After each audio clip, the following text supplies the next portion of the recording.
I'm sure you've all heard of the elusive Bigfoot, or perhaps the Loch Ness Monster of the Scottish Highlands, but there is another cryptid in the Midwest known simply as the Mothman. He goes by a multitude of names: Sky Beast, Moon Monster, the Flappy Spookster. He resides in a small town in West Virginia known as Point Pleasant. This Mothman is said to be 7 to 10 feet tall with a 10-plus foot wingspan. He has a head fused to his body like a bird and giant glowing red eyes. He can fly at speeds up to 100 miles per hour and leave some people who encounter him with symptoms of psychosis. It's said that the Mothman sounds like a record played fast, making high-pitched squeaks and screeches. We decided to try and attract the Mothman by mimicking his calls. It didn't work. So we decided to pay him a visit in his hometown.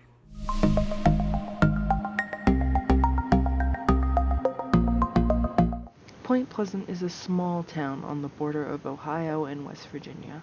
It used to be a calm, small, nowhere town. Until the legend began in 1966. The first Mothman sighting was on November 12th. 5 men were digging a grave in a cemetery above the Elk River and spotted an almost human man flying above with bright red eyes and a giant wingspan. Another chilling tale of the Mothman. Also in 1966, November 15th, 2 young couples went for a drive in the woods near the TNT area at the edge of town. It had old igloo bunkers from World War II. But on their way back, they came across something almost human. A giant man with giant wings behind them. In a panic, the driver, Roger Scarberry, sped off, and to their horror, when they looked behind them, the creature was following their car closely. The couples say they were going between 100 and 105 miles per hour to try and get away from it, but it kept up with ease.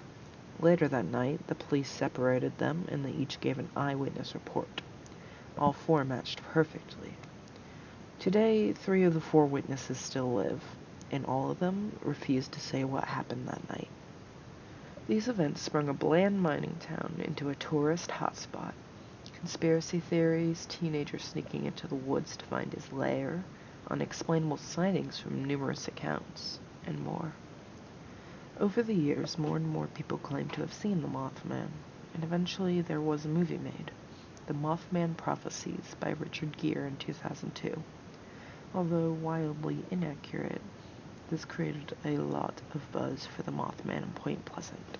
In 2005, Jeff Wamsley opened the first and only Mothman Museum. But what is this Mothman? We got the chance to interview Jeff Wamsley and get his opinions on the validity of the Mothman and what it might be. Do you believe in any other cryptids? Well, it's hard to really say you don't believe unless, you have proof or, believing or non-believing. So with the Mothman in particular, I think anything can be possible. I'm sure there's a few things out there that are pretty much non-believable, but the Mothman in itself, I think those people, saw something. Yeah. There's too many people reporting the same thing, so. Is a Mothman a friendly presence to you, or like a harbinger of doom? Well, the Mothman creature or bird or whatever it was never really physically harmed anybody. It never attacked anybody. The harbinger of doom pretty much came from the movie and John Keel's book, The Mothman Prophecies, where they claimed that every time something bad was going to happen, this Mothman would appear. In Point Pleasant, when the bridge fell in '67, nobody really talked much about the Mothman warning people that the bridge was going to fall.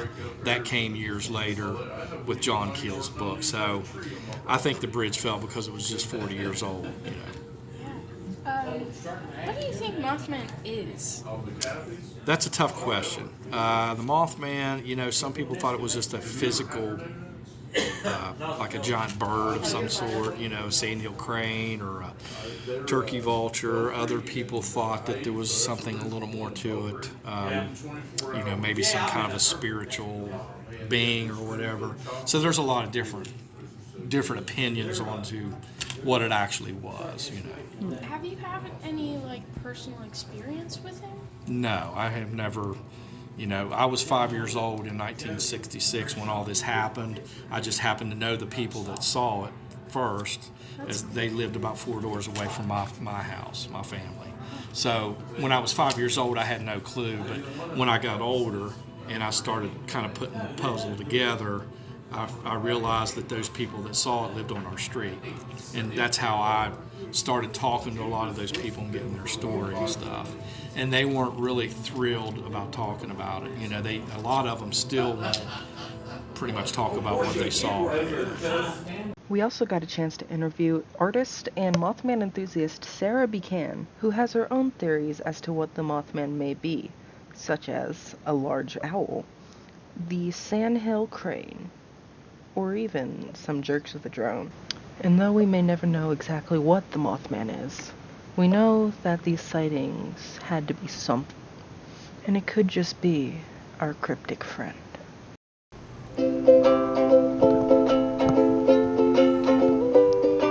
Mothman,